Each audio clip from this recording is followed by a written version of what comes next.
다들 이미 잘 알고 있는 말인 빈익빈 부익부는 행복의 법칙에도 적용되는 말입니다.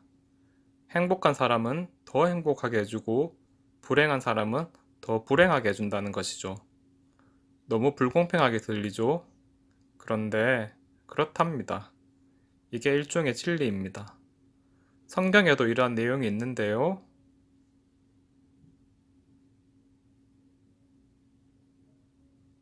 전체 이야기를 잘 들어보면 무조건 가진 자에게 더 주고 못 가진 자에게서 뺏는다는 것이 아닙니다.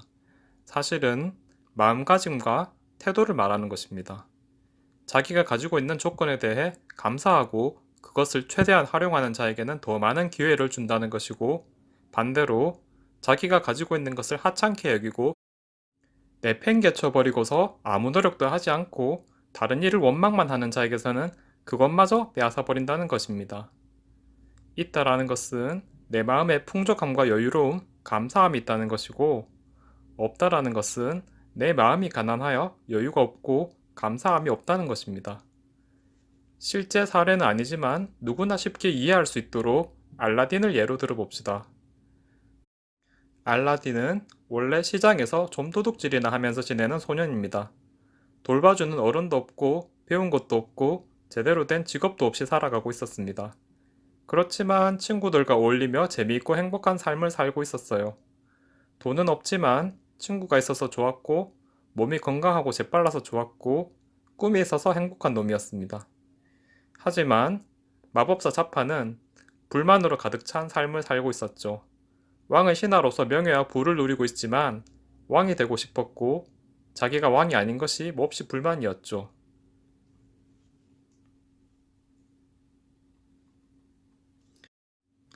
알라딘은 행복한 마음과 감사하는 마음이 행복하고 감사하는 상황을 더욱 불러들여서 나중에는 자스민 공주랑 램프 요정을 만나서 더욱 행복하게 되었고, 자파는 불만과 불행의 마음을 자꾸 키우다 보니 더욱 불행해지는 상황에 놓이게 되었습니다. 이처럼 행복한 마음, 감사하는 마음은 더욱 행복과 감사를 불러들이고, 불만과 불행의 마음은 더욱 불만과 불행의 상황을 불러들입니다. 이것이 바로 행복의 법칙에서의 빈익빈 부익부 현상인데, 이것을 두고서 우주가 불공평하다거나 부당하다고 따지고 있을 것이 아니라 원래 그런 거니까 잘 알고 잘 써먹으면 됩니다. 그럼 무조건 행복해, 무조건 땡큐로가 하면 될까요? 만약 그렇다면 행복한 바보나 광신도가 세상에서 제일 성공하고 제일 부자일 겁니다.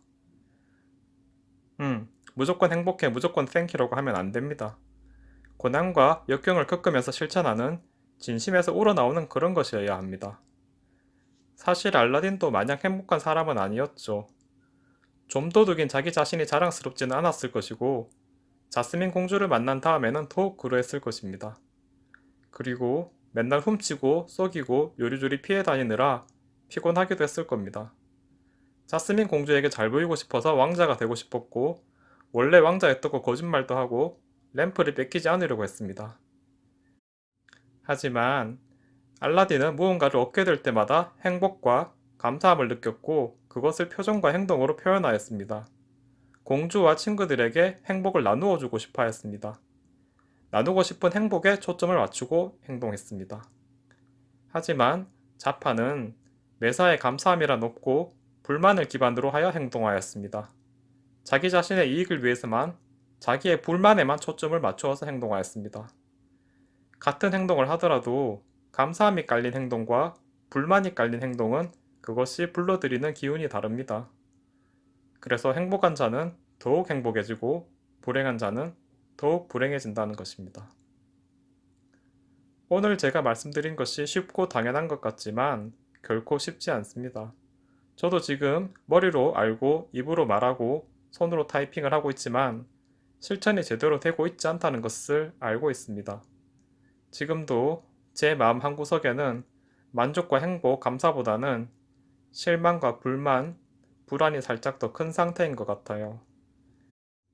이 영상을 마무리하고 감사와 행복의 명상을 하러 가야겠습니다. 여러분들도 생활 속에서 실천하는 노력을 해보시기 바랍니다.